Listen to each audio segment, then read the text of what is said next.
मित्रांनो, तुम्हाला वाटतंय पनवेलचा कर्नाळा किल्ला फक्त पक्षी अभयारण्य आणि ट्रेकिंगसाठी प्रसिद्ध आहे, तर थांबा.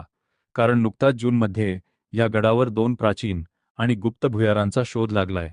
कातळात कोरलेली ही एल आकाराची रहस्यमय भुयारे 6 ते 10 फूट खोल आहेत, ज्यांना लोक वर्षानुवर्षे पाण्याचे टाके समजत होते. पण इतिहासकारांच्या मते हे प्राचीन काळातील व्यापारी आणि साधूंचे गुप्त विसावा केंद्र होते.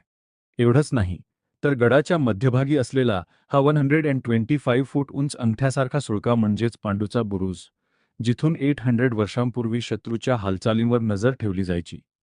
बोर घाटाच्या व्यापारी मार्ग नियंत्रण ठेवणाऱ्या या मोक्याच्या किल्ल्यासाठी यादव, सुलतान, पोर्तुगीज, मुघल, पेशवे आणि स्वतः छत्रपती शिवाजी महाराजांनी रक्त सांडलंय. इतिहास आणि निसर्गाचा हा अद्भुत संगम डोळ्यांनी पाहण्यासाठी या विकेंडला कर्नाळा ट्रेक नक्की प्लॅन करा. व्हिडिओ मित्रांसोबत शेअर करा आणि अशाच